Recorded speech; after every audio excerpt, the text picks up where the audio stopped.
Good evening. Welcome to Beyond the Gatekeepers. I am Bishop Vanessa M. Brown.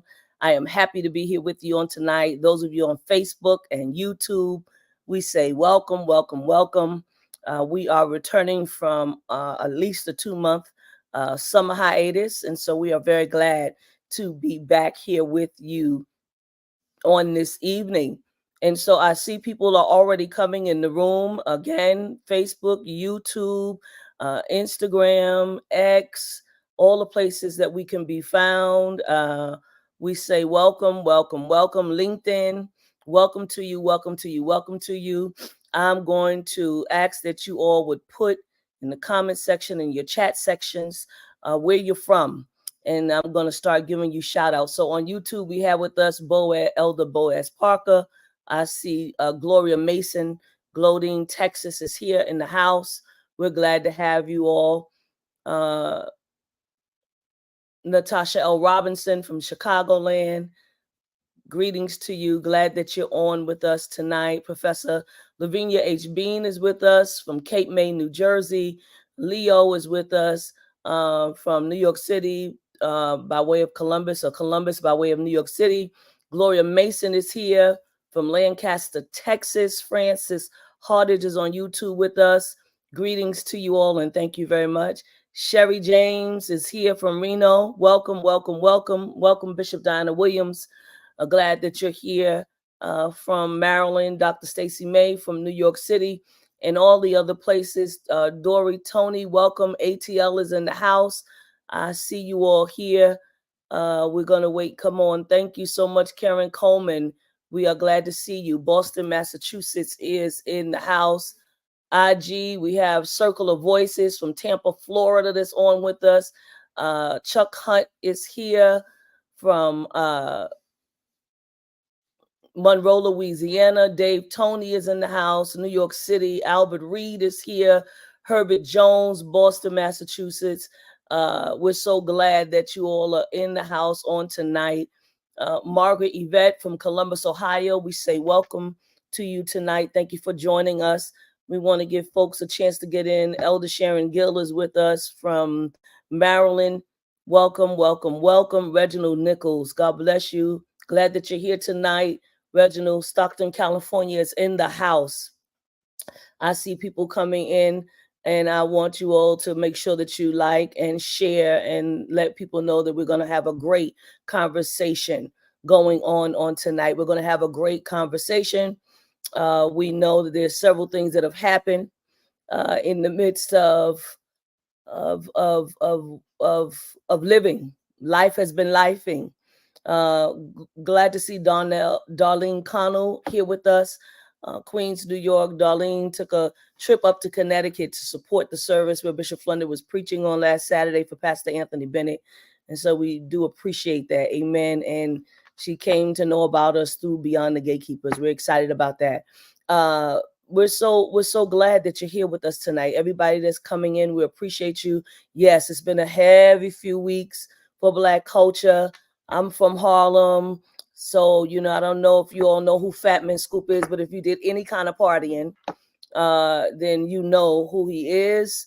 He's on at the top of all of the hottest music, working with a lot of the R&B singers and a lot of the hip hop artists and a lot of the rappers, and died suddenly on stage of a heart attack. I think I'm 53. I think he's 56.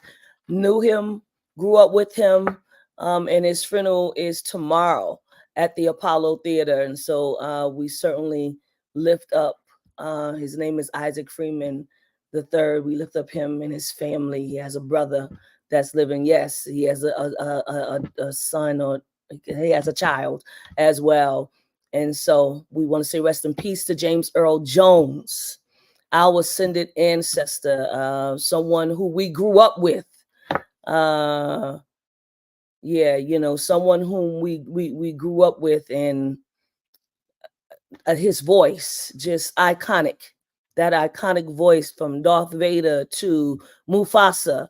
I mean, and that's current day stuff, or not talking about all of the stuff that he's done throughout his lifetime. And of course, on today, the great Frankie Beverly, whom I've seen in concert a number of times, whom I've met, and who has also closed his eyes as well, but has left us a great legacy of music. And so we're excited about that. I see you, David Walpert, and I see you, Cleophas Williams. Thank you for joining us. Yes, life keeps happening. I know there's probably several others, people names that I'm forgetting. If I forgot somebody that you know that's a part of Black culture, make sure that you put it in the chat so that we can call their names out. They are great ones that have passed on. All right. I want to do us all justice on tonight and make sure that we can all be here. So again, I'm asking that you share. I see you, Pastor Nikki Bagley from Phoenix, Arizona. We say welcome to you. Thank you for being on tonight. We're asking everybody to just give us a share on all social media platforms so that folks can join in on this conversation. So let me just bring forth our presiding bishop tonight. And she needs no introduction. She's a presiding bishop. When I say it like she's everybody presiding bishop, but in my mind, she is. But she is the presiding bishop of the Fellowship of Affirming Ministries and the senior pastor of City of Refuge United Church of Christ. And so she needs no introduction. Bishop Flunder, will you greet our audience tonight? Well, it's a wonderful thing to be in the company of our extended family all over the United States and world, where we are together again virtually to have conversation. All kinds of things have happened in the world since the last time that we've talked, but I'm so sure that an enormous amount of conversation has existed among us in our faith-based organizations, our homes, our sororities, our jobs, our churches, because I know that this is an incredible time. It is peculiar, but then again, it's not, because there's always been an attempt to somehow or other snatch away the freedoms and diminish the people, that those who consider themselves in power having the option and the power to do so. So we're going to talk some tonight about some of the things that are floating around in our current atmosphere and what led up to it and what we must do. And I'll just end with this. Everyone has got to get involved. I'm encouraging everyone not to leave the work of justice to someone else, not just as it relates and only relates to voting, but putting your face and your voice on what is happening in the time in which we live. If we want justice to run down like water and righteousness like a mighty stream, everyone has got to be involved in the work of justice and bringing the kingdom of God into the earth realm. God bless you. It's good to be with you this evening. It's good to see Bishop Vanessa. She got a new hairdo. That's cute. I like that. It's cute. I really do like that. Thank you, Bishop. I appreciate it. It's good to see you all. And our guests are all our kin. So it is a wonderful thing to be with you. God bless. Yes, thank you so much, Bishop. Also, I see Elliot Morris is here with us from Chicago, and we say welcome to you. Thank you for the reminder. Also, we lost author Tina McElroy Ansa, who became an ancestor on yesterday, and so we speak her name into this atmosphere as well. Let me bring on our guests. As Bishop Flunder said, they are not strangers, but they are all family. And I'm going to announce them all three at once, and then they can all greet the audience. Reverend Dr. Pamela Lightsey is here with us. She is the Vice President for Academic and Student Affairs at Meadville Lombard Theological School in Illinois. We're so happy that she is here with us tonight. Bishop Joseph Tolton is here. He's the founder and president of Interconnected Justice. And we have Reverend Dr. Dewayne Davis. He's the lead minister at Plymouth Congregational Church in Minneapolis. So glad that you all are on tonight. And will you all just do us a favor and just say hello to our listening audience tonight? Hello, everybody. Hello, good to be with you. Very, very warm greetings. It's really good to be here with all of you tonight. God bless you. Amen. Thank you all so much for taking out your time. And so I'm going to get right to it. Uh, Many of us watched the DNC. No, I'm sorry, the presidential debate. I keep wanting to go to the DNC because we didn't get a chance to talk about the DNC. So maybe I should start with that, right? Because we had some hope. Did you all feel a sense of hope, Dr. Lightsey?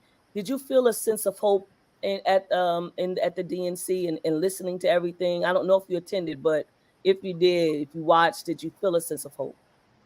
I did. I was there. I was there on Wednesday and Thursday. Awesome.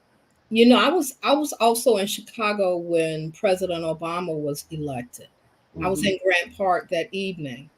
And so it was interesting to me to feel a similar kind of electricity, if I can put it Mhm. that way, Yes. in the air on Thursday. It was really, really hopeful. Vice President Harris was pushing the theme of freedom, which people really, really heard more so than we got to get Trump out, we got to get Trump out. Really talking about what our aspirations are as a nation, and how we hope to do the next 4 to 10 years. It was wonderful. I mean, it was well oiled in some ways. The production was wonderful. The Indeed. production was wonderful, but being there in person, I got to learn a lot of things. The convention was more than just about what you saw on TV. There were things that were happening during the day also, and so I got an opportunity to be at a couple of things that took place during the day. It was wonderful. Excellent. Bishop Tolton. I was not there, but I really appreciated every moment of the convention that I consumed. And for me, what came up was, personally, I feel that President Biden was absolutely beloved, but certainly as a career politician, he behaved as such, and he was incredibly studious. He had wonderful judgment. I think his compassion and empathy, et cetera, et cetera. But I think that what we had missed on the left for some time was a counter to what we've seen on the right, in that it's not been politics as usual, but there's really been a movement built around the politics of MAGA. And I think on the left, we just had so much pent up energy to respond, and we needed a vehicle and a mechanism whereby which to do so. When Vice President Harris it took the top of the ticket, I think it gave us permission. And people have written about this, like Peggy Noonan, that what happened is that she wasn't necessarily building a movement, but that the left was building a movement and lifting her up as the leader. And how it relates to the DNC is that I think a lot of the energy and that we saw at the DNC was that on the left we were evolving from kind of politics as usual to kind of really becoming more of a movement that could counter the movement on the other side. And that was just wonderful to observe and to feel. Thank you, Bishop Tolton. Dr. Dewayne. Yes, we were celebrating our anniversary in Hawaii, so you could see us. We were trying to get to the television as much as we could. But I wanted to follow up with something that Bishop Tolton said, because one of the things I was beginning of the year, I was really angry with what I thought was the media narrative around Joseph Biden. And part of that was my sort of political science background. And political science, we used to teach that, if you mess with your candidate too close to the critical moment, you won't have time to organize and energize people. And I have a lot of nieces and nephews, young nieces and nephews, who just kept droning that Biden was too old, all the things, and I was defensive about all of that. But the point I'm making is that I like this idea that I think the left and myself, we forgot that there could be a purposeful, generative way of engaging politics. And what made me realize that is that there was a lot of talk about freedom, and joy. So much so that one commentator had to say it, that joy isn't a strategy. And I wrote a piece for my church and said, oh, yes, it is a strategy. I come from people where the joy was the thing that got you up. Yes. When you knew you were going to go into the maelstrom of white supremacy and the just the hardness of trying to eke out a living. I'm talking about Jim Crow, Mississippi. It was that joy was the first thing that I recognized about faith, in that we would my parents would talk about the things that were going on, or this or that, or we have some sadness, and we go to church, and I was like, I thought we were sad. I thought we were I thought we were this. So when I saw that convention, and then the commentator saying joy isn't a strategy, I said, oh, you don't understand something here. It was pent up, but I also think that it was joy because I think there was perception. I'm thinking Isaiah 43. I'm doing a new thing. Do you perceive it? Yes. And I think that's perception. People are saying there's something new going on, and I want to be a part of it. All those calls, all those things, that's what I saw that as a run up to the convention. Then when the convention happened, I have a lot of friends who were texting and who were there, were texting, who were involved in it. And they were saying, what you see on television is real. This is real joy. And that was very pleasing to see. Thank you so much, Dr. Dewayne. Bishop Flunder? Well, it was like a justice convocation almost to me. I just, because I had several Jesus moments, and Holy Ghost runs around the house and all that kind of stuff. I just carried on something fierce because it was like fresh rain. Yes. It was choreographed well. People were chosen, placed in the right locations. Yes. I felt the other Pentecostal part of me felt that they kept on having church late at night, because they put everybody on way later. That's the kind of stuff that all of us were raised on, just way late. But it didn't matter, because you came for that. Yes. And if you were going to be up all night, it didn't matter, because it was fresh wind. And it was, I also appreciated the way in which we were not allowed in many ways to think that because we were having this big, incredible justice convocation that we're having, that we won't have hard work to do. Yes. And and somehow to think that there is not a coalition of people that have every desire to break whatever law they have to break, because they've done it before, time and again, to stand in our way. And I like the fact that kept coming up to us again and again. And while we are throwing around stuff and jumping them down and singing music all in between times and reading teleprompters and all of that, that there is a need for us to remember that the people that we are pushing back against have more to lose than we do. Yes. And they have put there in a position where if they don't win, people are going to go to jail. People are going to be moved from their positions. People are going to be no longer in power. And the power mongers will almost die, or may come up with another way to create another insurrection in some way to the 2025 conversations, to somehow destroy all of this. So I like the fact that they continue to tell us, essentially, we're having a good old time. But just about everybody said, walk together, children, but don't you get weary. Yes. Because there is something coming that is extremely frustrated by these numbers and by all this jubilee, this wonderful, fantastic jubilee. It was a blessing. I will say, I was so glad to get some good news.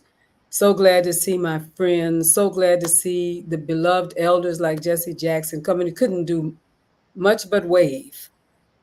And it reminded me of the Kojic song, if I can't say a word, I'll just wave my hand. It was that kind of a homecoming on so many levels. So much that I could say, but it leads into some of the things that we also are going to need to talk about tonight. But it was a great, great blessing. Yes. Can I just add one Yes, thing? please. There Yeah. was one thing that I was disheartened about. It was the lack of a plan and the lack of an opportunity for our Palestinian siblings to have an opportunity to address the convention. Mm-hmm. I think that was, I believe there was some strategy to that, but I think it was a misstep. I really do. And because too many people have been killed Yep. by Netanyahu's government, and there's just too much indiscriminate. I mean, non-combatants being harmed every day. I agree. They're a child and a family. I mean, a Palestinian family is just as sacred as a Jewish family. Mm-hmm. And I would have wanted them to have an opportunity to speak. I agree. Dr. Lightsey, I agree, and it to me, it's even more egregious in this sense. They had several members of Congress that they could have tapped to do it, including Congresswoman Rashida Tlaib. Mm-hmm. Again, you could have had a conversation about some of the main points, but I still think that could have been an opportunity for one of the most visible spokesmen and the one who led the non-committal vote in Michigan. Not only would that, but a great way to show you that we've given you that platform, but to also speak to those who were saying they were going to be non-committed. It to me that was a missed opportunity in the sense that you had it right there, and you could have done it. You could have threaded that needle. I agree. Thank you for lifting that up, Dr. Lightsey and Dr. Davis. And certainly I do agree with that as well. I was hoping and wishing, I saw people posting on Facebook, like, I hope they give them the opportunity. And I was saying, but they still had time. And like time was going on. And I said, oh, it's not going to happen. It's not going to happen. It was very sad. And it's a conundrum. You know what I mean? Because a decision from Netanyahu and then the decisions from Hamas to have even begun this process has all sorts of different things. There's all sorts of different things to talk about. But the thing that is so painful is that the people that didn't have anything to do with any of it in terms of some of the decisions that were made are the ones who suffered the most. And that's a tragedy.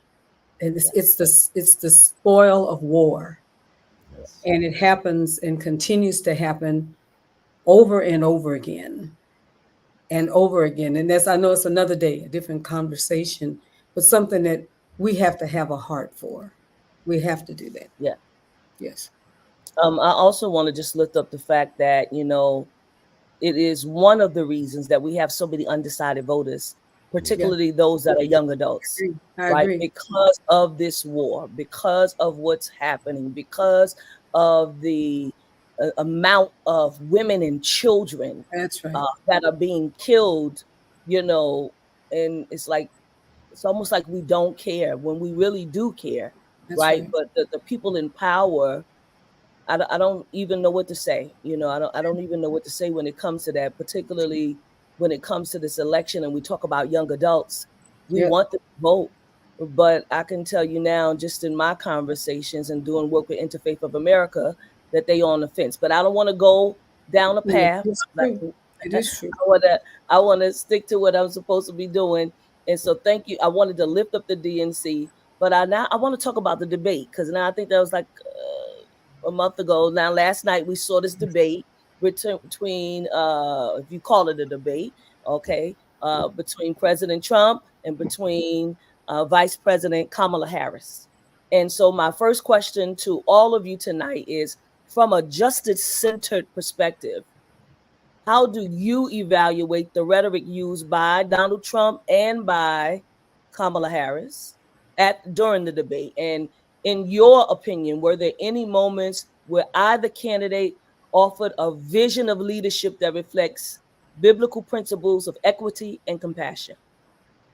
I did good work trying to come up with those questions, and I will repeat them again, because I may not use all of them, but I want to make sure that you all, because people have been texting me and That's it.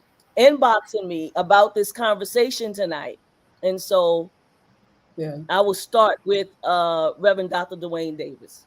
Yes.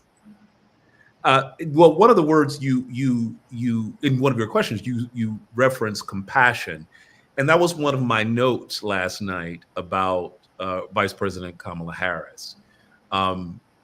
One of the things that she did in terms of the economic justice part and the reproductive justice part is she did not sort of lodge herself in the public policy wonk discussion.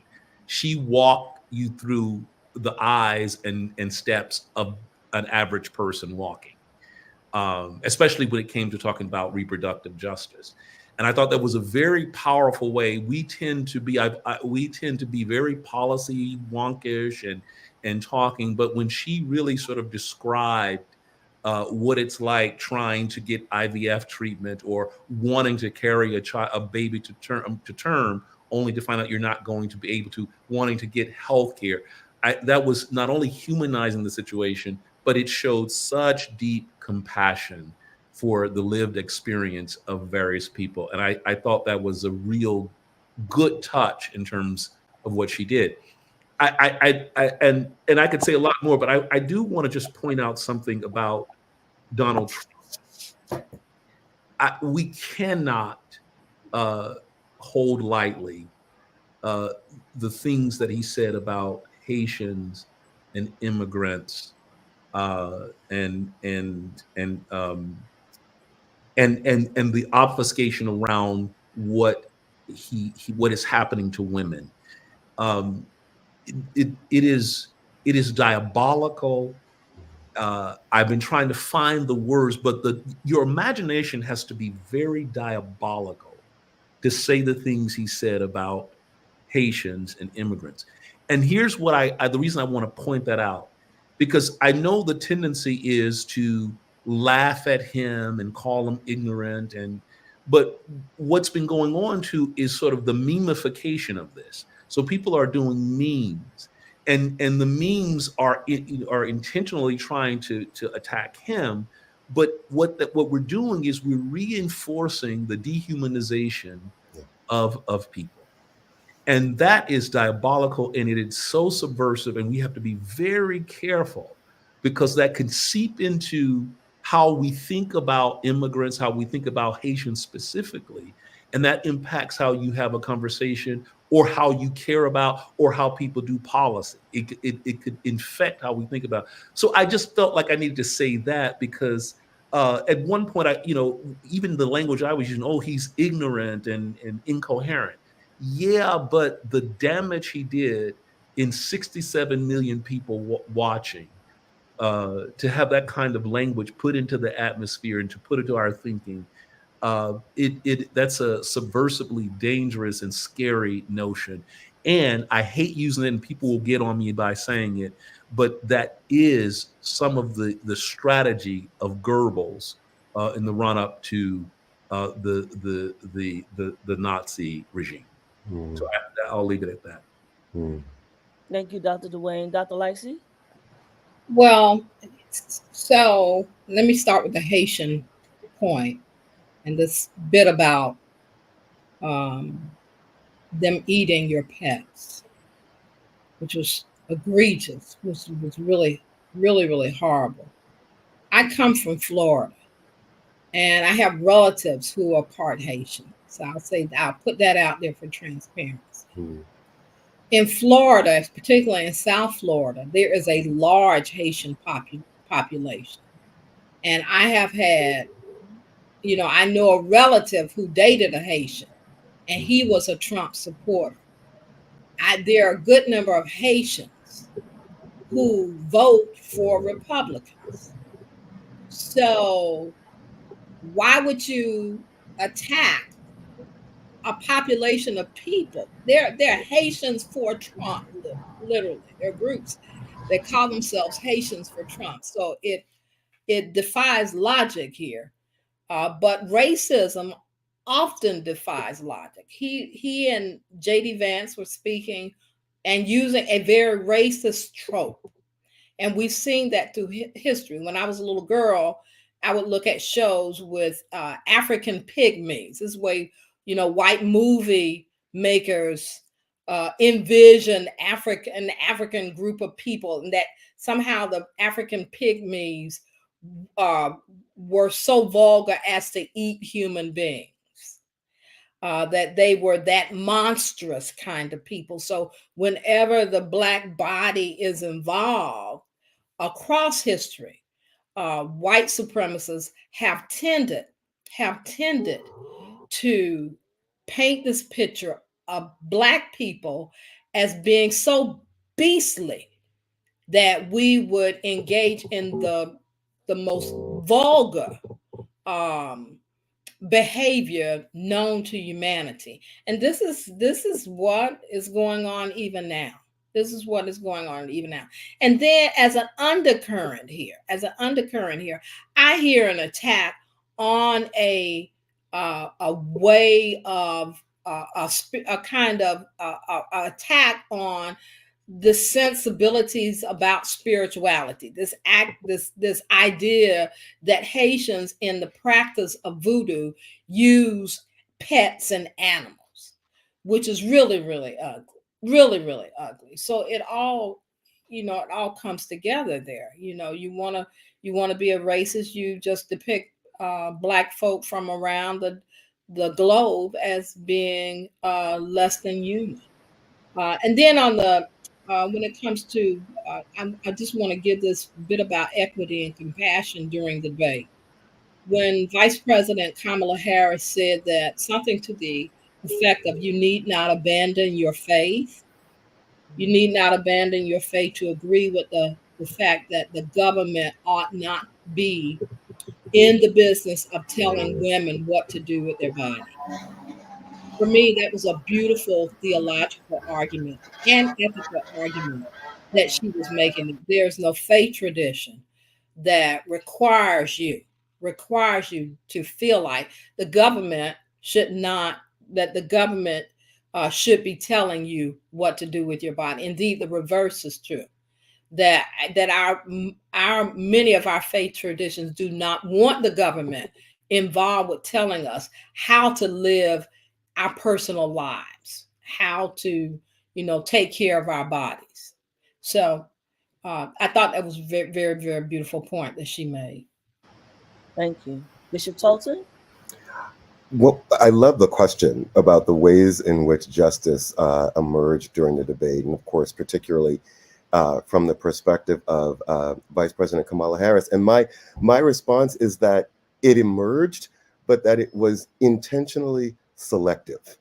And I think as folks on the left, it's an interesting moment for us, as much as, I assume most of us are probably, as I am, completely in the tank, and for very good reasons for the vice president. But when Liz Cheney says that her speech at the DNC could have been given by Ronald Reagan, I do think that it should give us some pause, because the question is, or the statement rather, a thought is, has she made a political calculation that I have nailed down the left to some degree, just inherent on who I am and what I embody?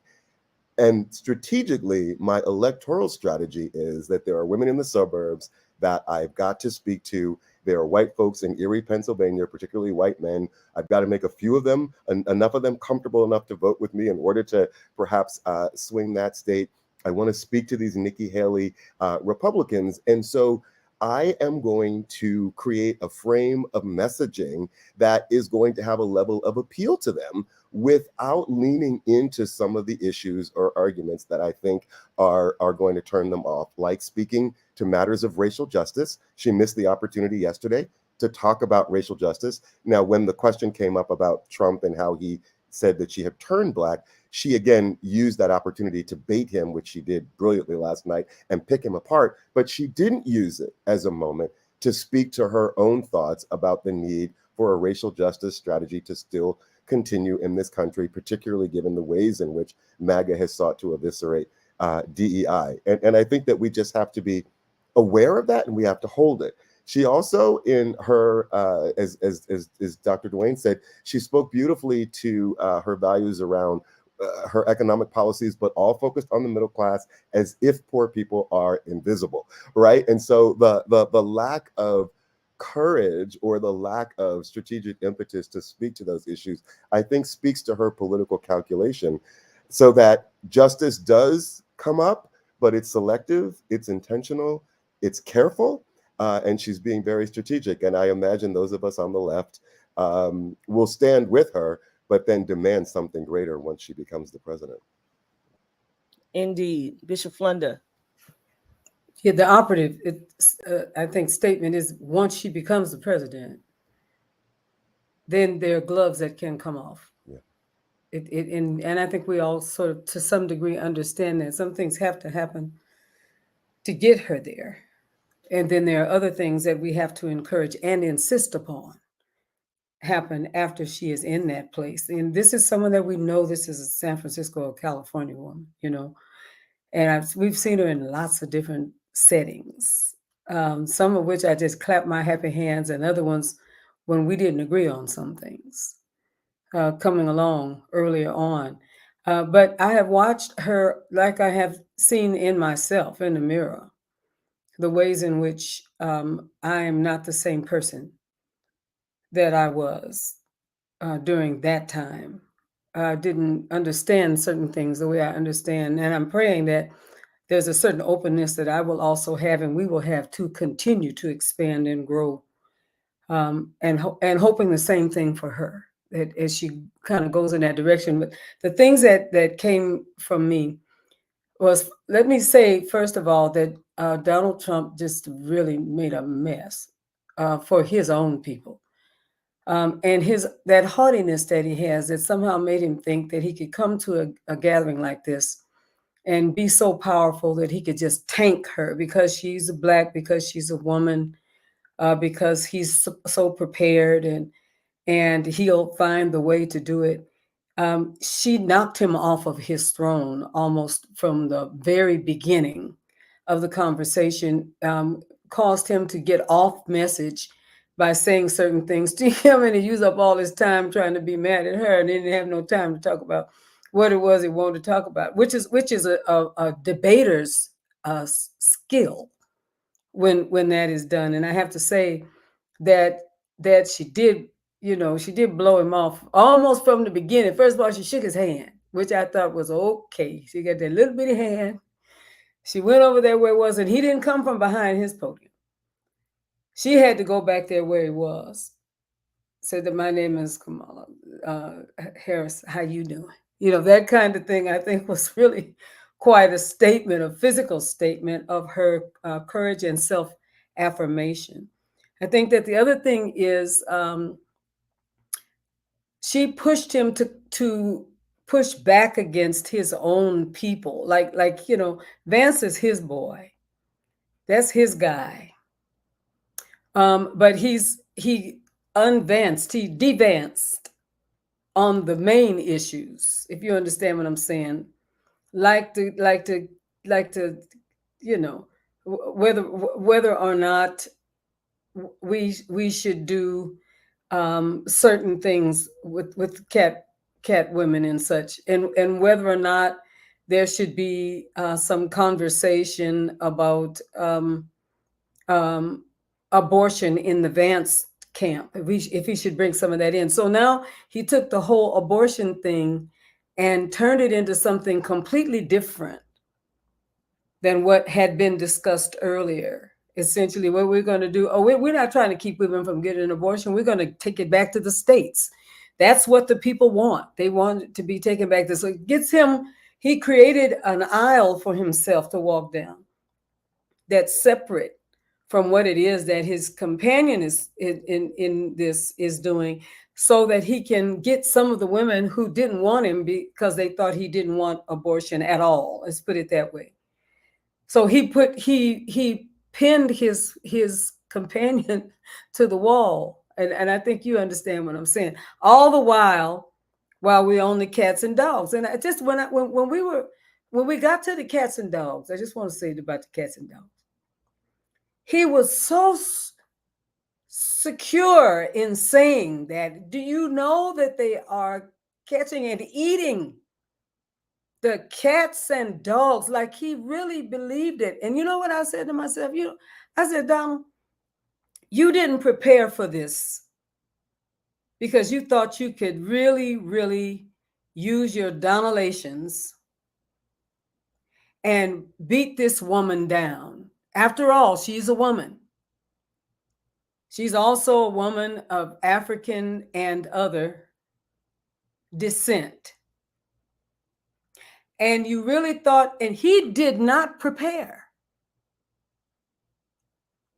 Now, I understand that he's got a little senility going on, if you understand what I mean. I got that part.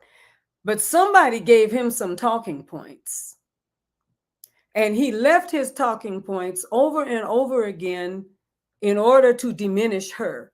Over and over, such that he did not make the points. I am sure that the people that rehearsed with him about what you must say, what you must do, he did not do those things. She knocked him off his horse. And then the next thing we knew, the Haitians was eating cats and dogs. I don't think he came to talk about the cats and dogs. I think what he decided was that he needed to come up with something that was spectacular and huge at the very end. Do you people know that these people that are coming through our borders are they're eating cats and dogs? I thought when I was talking, sitting in the living room, Marsha Foster Boyd was with me for a couple of days. And she and I and Mother Shirley, we just fell out. So he did not say cats and dogs. So he did say he has run out of juice and he is not following his handlers. She has successfully knocked him off his throne that he didn't prepare for, because he could not see how he could be dethroned by somebody like Kamala Harris. There's probably just one other thing that came up for me. And when I talk about the wiggling between about abortion and birth and all that foolishness about aborting babies when they're 9 months, and all that crazy talk that he went through, all of that to terrify people and to try in some way. And then he switched from that to a new plan for birth and abortion. Leave it to the states. Do you recall that? Leave it to the states. I'm done with it. I did what they asked me to do. I put the justices on the Supreme Court. Now let's just leave it to the states. I thought it's a hideous thing to do, for him to pretend that he was not the perpetrator in so many ways of stacking the Supreme Court in order to have us in this kind of vitriolic atmosphere where, and then to have Vance in the middle of all that, not just the cat lady part of him, but the part of him that demeans and diminishes the roles of women kind of across the board. So it was a enormous conversation of hypocrisy, Bishop Vanessa, an enormous conversation of being disingenuous. And I think it was an insult to the citizens of the United States of America for him to suggest that, though he said openly that I just lost by a few votes, he owned for just a minute, pre-insurrection, if you understand the truth, that he lost by a few, tried to steal him out of Georgia, wasn't able to do it. He said that and then turned around in this setting and said, no, I stand where I've stood before. I did not lose. His whole everything that he brought was a farce and a lie and an intention to once again rile his people up. He is trying to rile them up. I do not, the one last thing, Bishop Vanessa, I don't a bit more believe that anybody shot his ear tip off. I'm going to just tell you the absolute truth. I'm going to give you the real flunderism I got. He wanted to look like a martyr. Like I almost died. I don't know what happened to the boy that was on the roof. I don't even know if the boy was on the roof. I'll just be honest with you. But I don't a bit more believe that somebody blew off and Mother Shirley said, where's the scar? I said, I'm looking for it too. Said, where's the he talks about it like he has martyrdom. And I told her, I said, I think it's a setup. I don't believe it either. And I'm usually not a conspiracy theorist, but I think it is all being sewn together to cause us to think that somehow or other, he is powerful and ready to come all the way back. This time, if he doesn't, he's going to have to go to jail. So he has an even greater desperate way or desperate desire in this time. So I'm going to stop there. That's my flunderism so far. Bishop, can I just want to ask a question. That last thing you said, I've been asking, and I'm not a conspiracy theorist. I'm not into conspiracies either. But my question to there has not been a full investigative reporting on this. We have not heard anything from the preliminary investigation of the Secret Service. So I keep asking, why isn't the press dogging this story? Maybe someone is, and they're just waiting to report it. But I find it really curious. We have not had a full profile of the attempted assassin. We have not had a story from the investigation. I find this curious that if someone attempted to assassinate a major party presidential candidate, that we would have more of our media investigating this and investigative reporting. The Congress would be reporting there. And I'm finding this very curious, and no one is answering that question for me. So those are my questions, that where is that real deep dive here, both from the media and from the Congress? I'm not seeing it. I agree with you wholeheartedly. Thank you so much for that. I want to be able to move on to a second question, but for fear of time, I'm going to move directly into Project 2025. And so, Bishop Tolton, you wrote a piece, and I want you to tell us about the piece that you wrote. And then I would like for Dr. Lightsey and Dr. Dewayne to weigh in. Thank you so much. The piece is called Blacks Must Go Global to Defeat Project 2025. It's appearing in the New Courier, a newspaper, one of our historically Black newspapers out. Did you say Blacks Must Go Global? Must go global to defeat Project 2025. Right. And essentially the thesis of the piece is that there is a global Christian supremacist movement that is powering the policy prescriptions of Project 2025. And that global movement is essentially reflective of Christendom in the 1400s, which essentially the Papal Fathers were the architects of a doctrine that inspired and prescribed the imperial adventure of the transatlantic slave trade.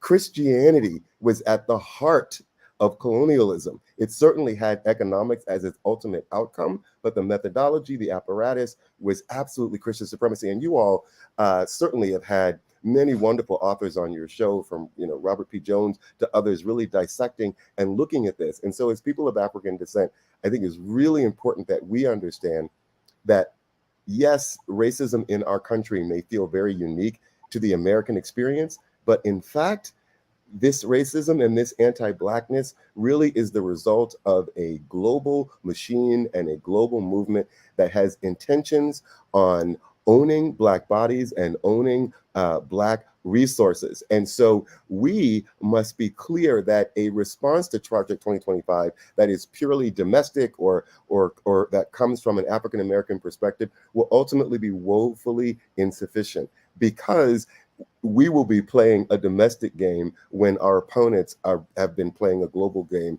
for quite some time. And so the piece goes on to talk about the ways in which Project 2025 is alive and well across the continent of Africa. This idea of imperial presidencies undergirded by an autocratic regime that's really undergirded by a kind of theocratic style autocracy, that is alive and well across Africa. Kenya right now is experiencing its young people rising up to fight corruption. And you see that the president and the church are in cahoots and working together to suppress this with tremendous violence. There is a total media blackout across Kenya right now, and young people are being killed as they protest. The Project 25 playbook is alive. President Ruto is using it. Museveni is using it. And as people of African descent, it's so important for us to be clear that we must have a Pan-African Black internationalist response to these issues, because they are coming at us from a transnational machine. Thank you, Bishop Tolton. Dr. Dewayne Davis, I know you have some things that you'd like to say about Project 2025 as well. Yes, thank you. I really want to give some people some technical things about Project 2025, because I think sometimes we look at certainly the details of it, but I wanted to remind people what it is, because they've been doing this sort of project since the Reagan administration. But I want to remind people what it's called. It's called the Presidential Transition Project. And so what that means is they are providing guidance for what the president can do on day one. Even in the document, they said the day one, it will be deconstructing the administrative state. So what they're doing is they're trying to give you all of the things that they can do, even ideally in the first 100 days. So then the question that I think sometimes get lost in that. Now they've been doing a great job. I love the DNC had the book come out every day, and they go through some of the that was brilliant. But I want to remind people that even the things that are in Project 2025 are foundational to something else. So if you can get much of it done in 100 days, the question is, what are you setting up in that transition period to do later? So then that, to me, is the scary part. And I'll just take for one example. That Project 2025, you've heard it says reorganize and refocus the Civil Rights Division. Sounds policy wonkish. But then the question is that you can, the president can stop the Civil Rights Office, Civil Rights Division from doing any investigations. Come in right now and say, don't do any of them. But they use the word refocus.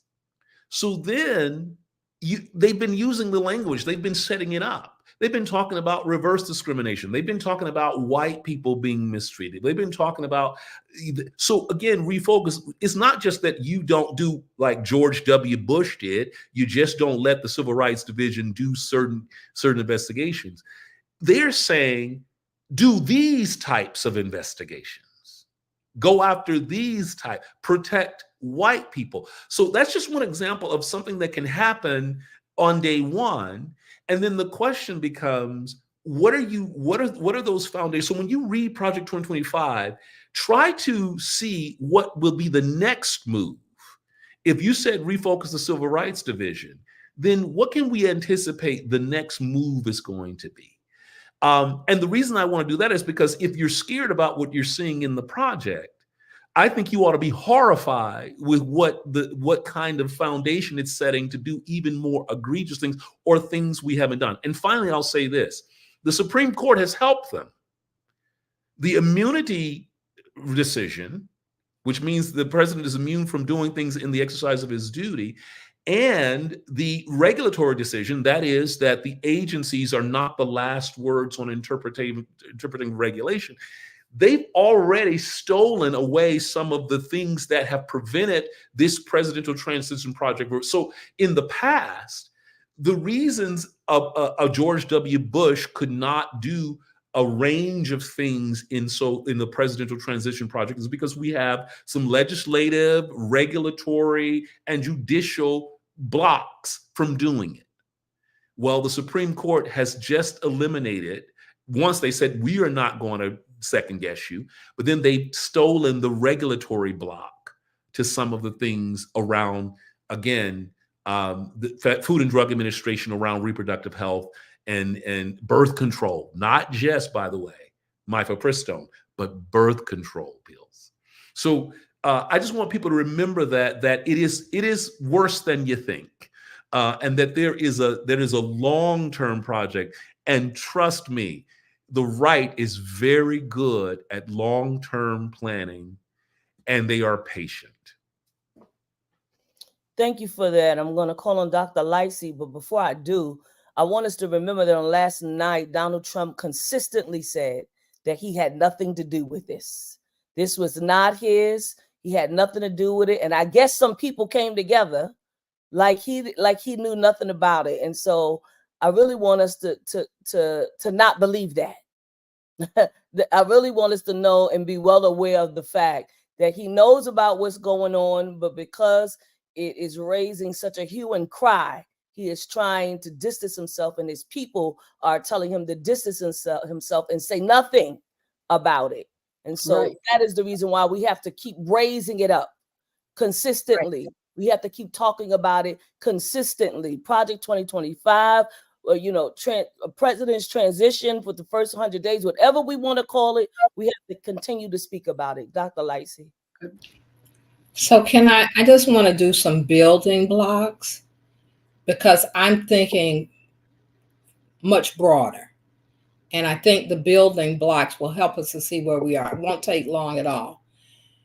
And I think it was 2010, Dr. Davis, you or Bishop Tolton, correct me if I'm wrong, there was a decision that allowed a major turn in how campaigns are financed.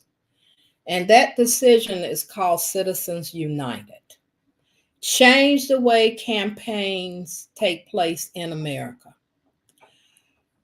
Big money, billionaires can now contribute through PACs and through other elements.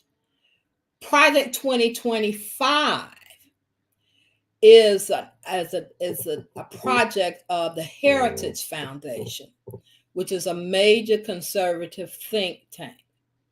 Now, the reason why that's important, Trump is important, but I want to say Trump is not important also.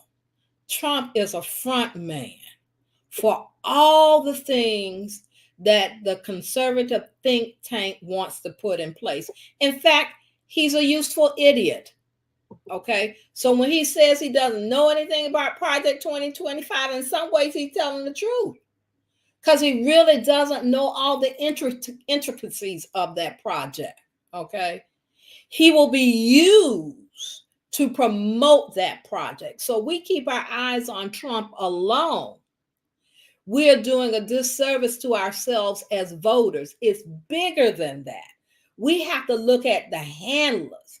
See, why are they so invested in Trump? Because he's a useful idiot. He's going to do all the things they want him to do if he gets in office. The military is going, you have senior officers. We got a glimpse of it when Tommy Tuberville was holding up senior officer promotions and making them take, trying to push them to take loyalty covenants. We're going to do this, we're this way, we're that way.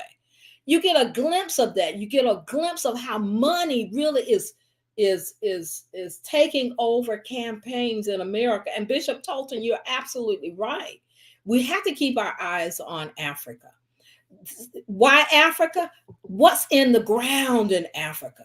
What are the resources, the uranium that is used to make nuclear weapons, the coltan minerals that are used to make cell phones and other electronics?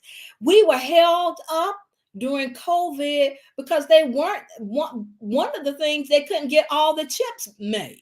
during COVID. So we have to pay attention to what's happening in Africa. We have to pay attention to what's going on with Project 2025. Project 2025 will disrupt the current government's capability, the checks and balances of our system. Project 2025 will lead to the firing of senior government employees. What they want to do is to be able to review senior officer promotions, want to be able to dip into the CIA. That's a security instrument of the United States. Want to be able to replace senior intelligence officers. They want to be able to just totally reconstruct NATO. Project 2025 will hurt the capacity of the United States to be a secure entity. And if Trump gets back in office, imagine what our allies are not going to tell us. Imagine they will see him as a security risk, okay? And the other thing about Project 2025 is the harm that it's going to do to the LGBTQ community, particularly in the United States Army.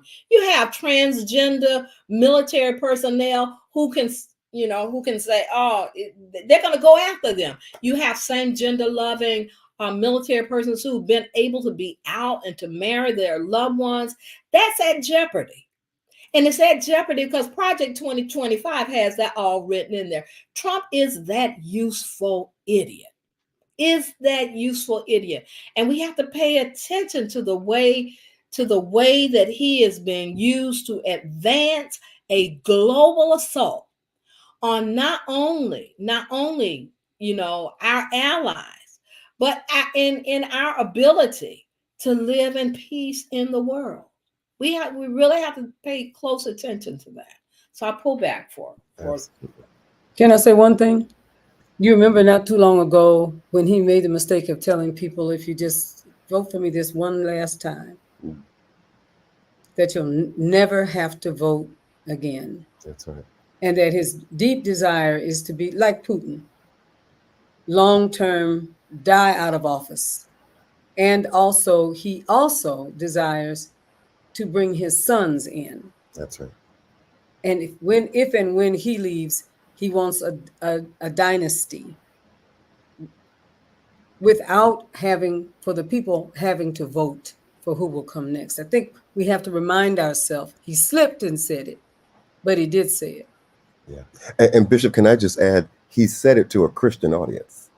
That was just one of the most remarkable things. It was to a group of Christians, of right-wing Christians, that he said this. Because in fact, they cooked up MAGA in their own laboratory many years ago. So this idea of undermining electoral the electoral process in our country is not something that the right is aghast about, because this is actually a part of their blueprint. And to Dr. Lightsey, I think your point is, it's really important because we do focus a lot on him, which then I think allows us to perceive that perhaps there's another politician that we can elect that can just kind of undo what he has done. No, there is a movement afoot here. This is a systemic, calculated, highly choreographed, intentional movement that we're dealing with, and only a movement is going to be able to respond. It is not an election of one person that can dethrone this. It is going to take a movement to respond to what we're facing today. And at every level, at local and federal. Right. You got to pay attention. When you vote for those judges, you need to be doing some serious background checks on the judges. And that information is not always right at hand. You have to be very intentional about getting that information. And Dr.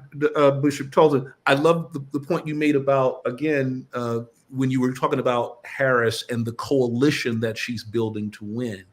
That's what I've been telling people. This coalition is temporary. The Liz Cheneys and all of those, this is a temporary coalition for them. So we should, if she prevails, and I pray that she does, you can't get comfortable. That coalition is temporary. You've got to organize and think long term. Yes. And again, organize. We are good at mobilizing, and right now we're in the middle of mobilizing. Yeah. That's temporary. we've got to organize because they're organized. And like I said, right. as soon as we get over this hurdle, Dick Cheney, Lynn Cheney, they're going to be gone. So understand that the coalition is temporary, and we've got to do work to build a lasting coalition around the movement that we want to see done Yes. the way they did. Absolutely. That's the important thing, because, you know, we want purity. Purity politics doesn't work. What the Republicans are teaching us is that they are able to shift and adjust such that the enemy of their enemy becomes their friend. Mhm.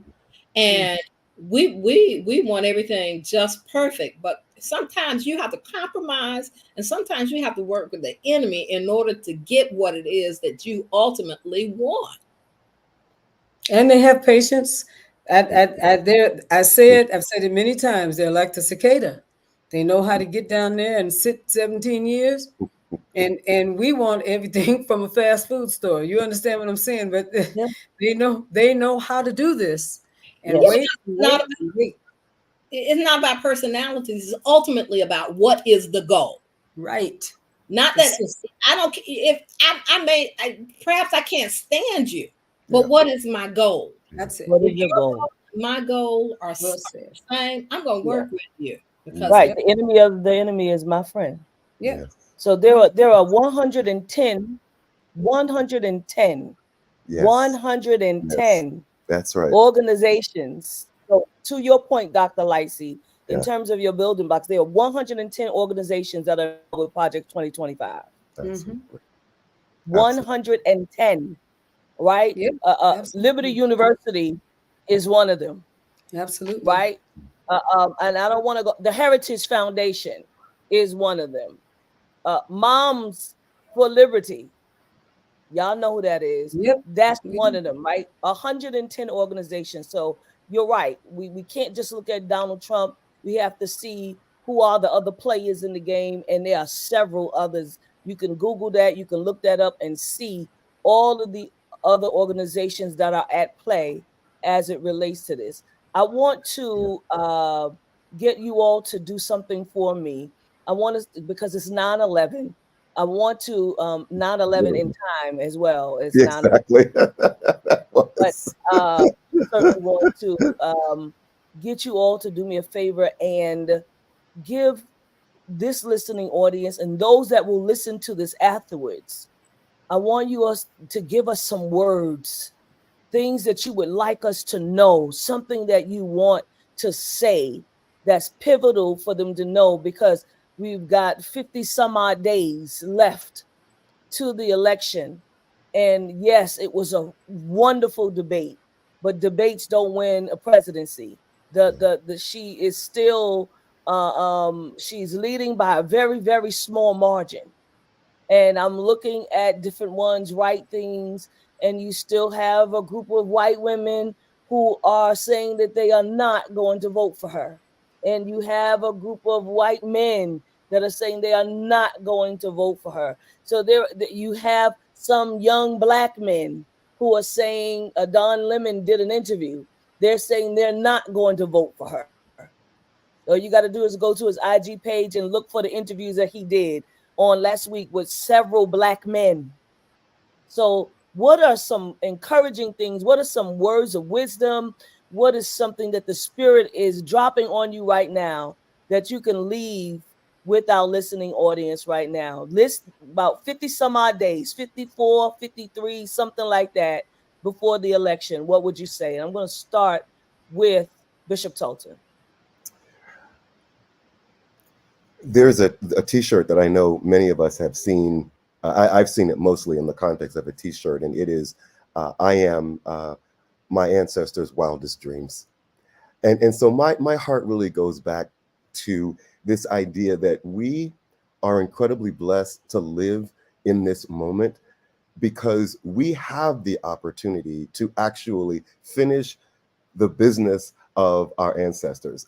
Bishop Flunder talks a lot about the movement at Pentecost, and how at that movement it started in 1906 in terms of the day that we celebrate in February of 1906, the great revival on Azusa Street where you had men and women and blacks and whites worshiping together in a very egalitarian space. We know that coming out of that Pentecostal movement, things then broke apart on racial lines and otherwise.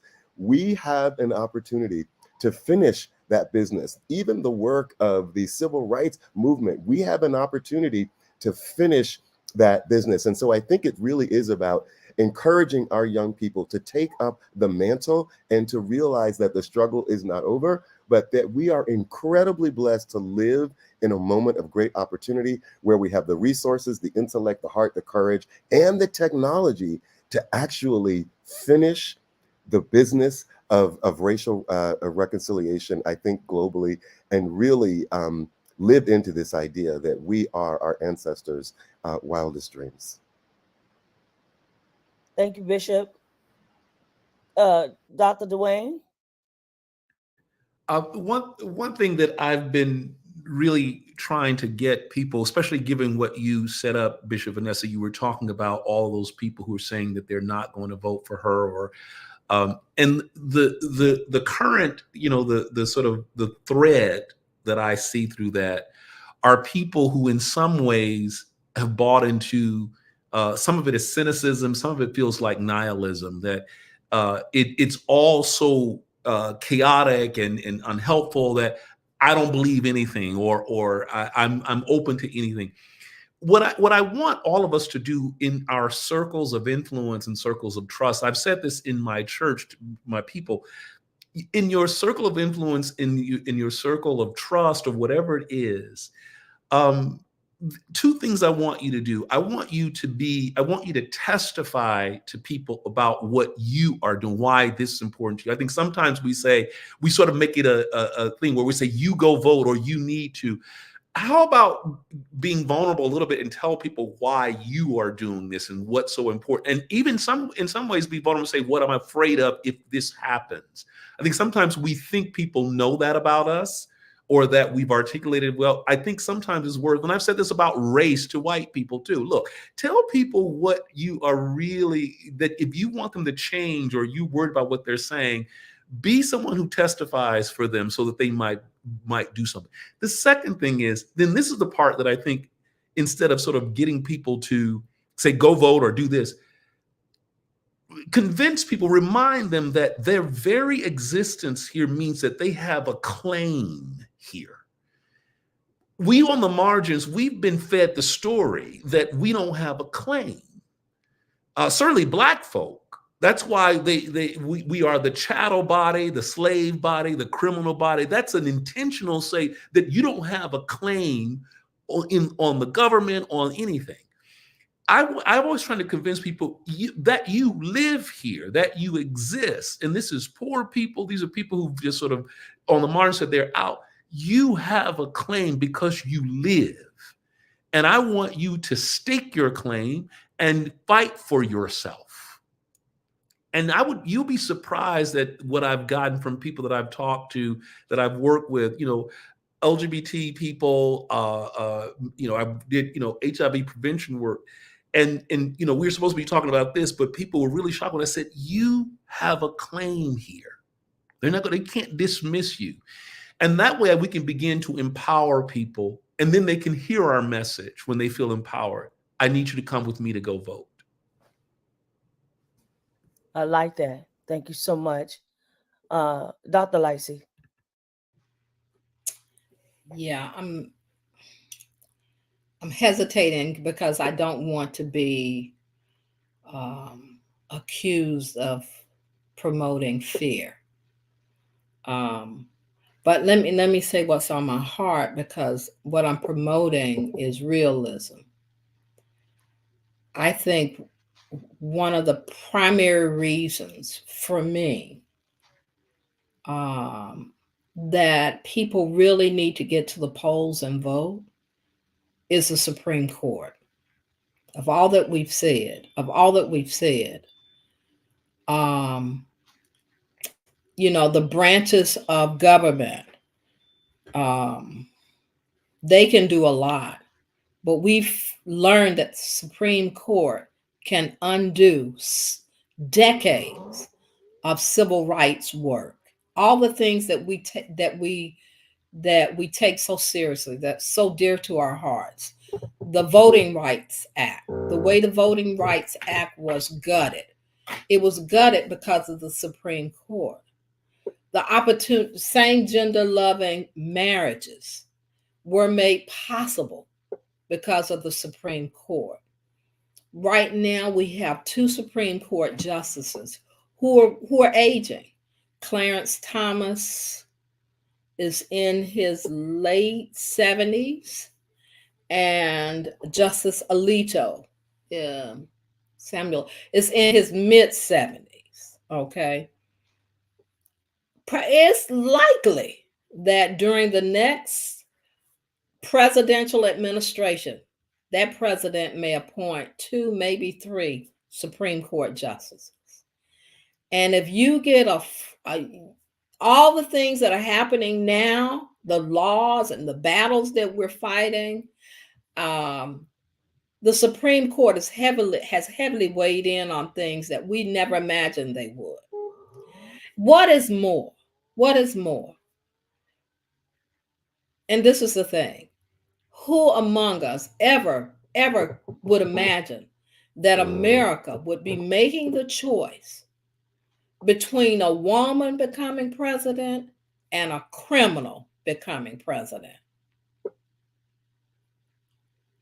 Whoever imagine that. I mean, this is on a spectrum of things. It's good news that we have the opportunity to vote in a woman. But a criminal, the entire world is wondering what is going on in America. And it is because our legislative body needs a lot of fine tuning. I mean, of all the things that have happened under Trump, we now know how fragile democracy is.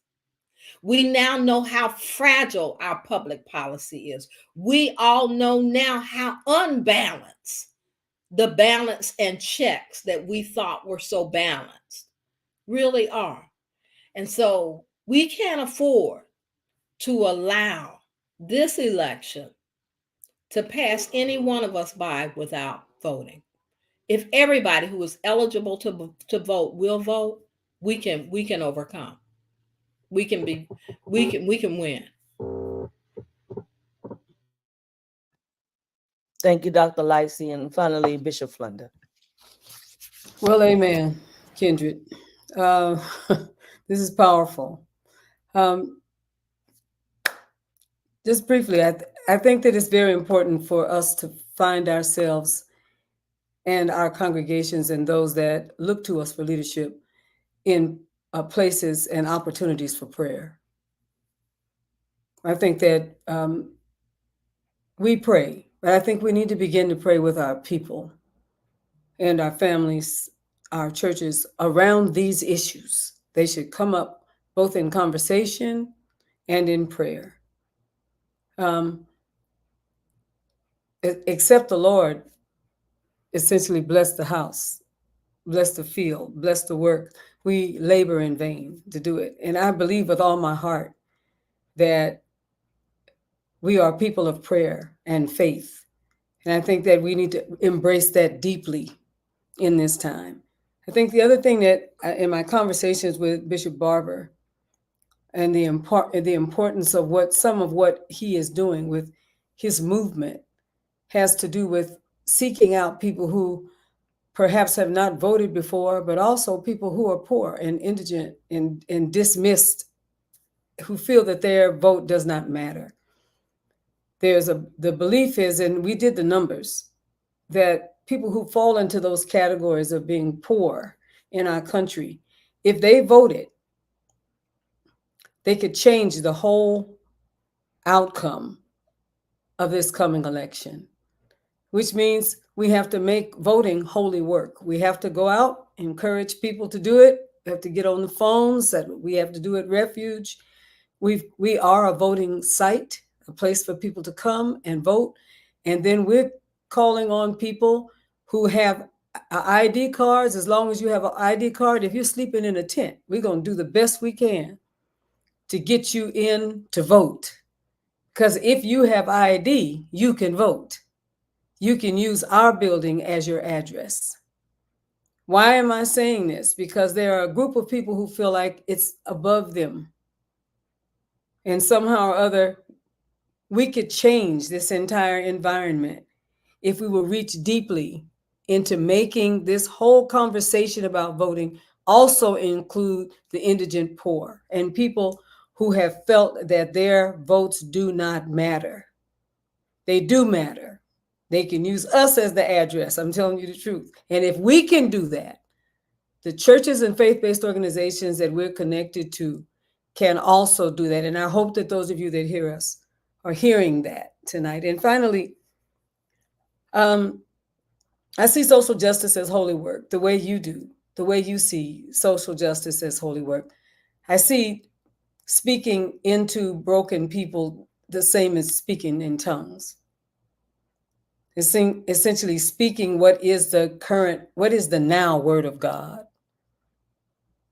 And not in a way that they can't understand it, but in a way that they can. So I'll close with this. It is time for us to take back the law from the lawless. I think to take back the law, we have to ask the question, what is the kingdom of God supposed to be? And how do we speak into this in the name of our understanding of the divine? What is the kingdom of God? So if we take back the law and the grace that goes with it from the lawless, my prayer is that we will not ever do it again, Dr. Lightsey, in a way where we think that now that we've accomplished this, we can sit back on our stools and say we're finished. Because the intention will come again. We've had great victories that we thought were victories in perpetuity. And over again, those victories have been diminished and destroyed because we thought that we were through. I don't think that we're ever through. Hallelujah. Not till justice run down like water and righteousness like a mighty stream. We're never through. Can I just let everybody that's talking to all of us tonight and us who are talking to you, we're never going to be through. We can take pauses. We can eat some pound cake, some Kool-Aid, and a piece of watermelon and take a chill pill. But we will have to get up again. That is what happens among the people who seek to destroy us. Their long-term determination to destroy us is deeper, often than our desire to not be destroyed. And so I am reaching out, and I am saying to those of you who are listening to us tonight, don't just hear us tonight and say, that's good talk. The question is, who are you going to get with? Who are you going to help? Who are you going to get to the polls? What kinds of clarity meetings are you going to have at your churches? And if they can't have them at the club, have the meetings at Starbucks, whatever it is that we have to do to get the information, answer as many of the questions as we can, and tell our people, we can win this. Not only can we win this, but we can shift this atmosphere such that our win is not fragile. It is long-term and sustainable. That is my prayer, and that is my hope, and that definitely is my current mission. And to God be the glory. God bless you. Thank you all so very, very much. You have been wonderful. Thank you to our listening audience. We appreciate you for staying with us all of this time. We are grateful for your presence on tonight. We are happy to be back. We will see you all on next week. We ask that you continue to share this conversation. I know that people are going to want to hear everything that was said. We want you to know that we appreciate you very much, and we want to say God bless you. We want to thank Dr. Dewayne Davis. We want to thank Bishop Tolton. We want to thank Dr. Lightsey for taking out of your schedule on tonight. We certainly want to thank Bishop Flunder. We say God bless you and have a wonderful evening. I love you all. Blessings. Amen. God bless you.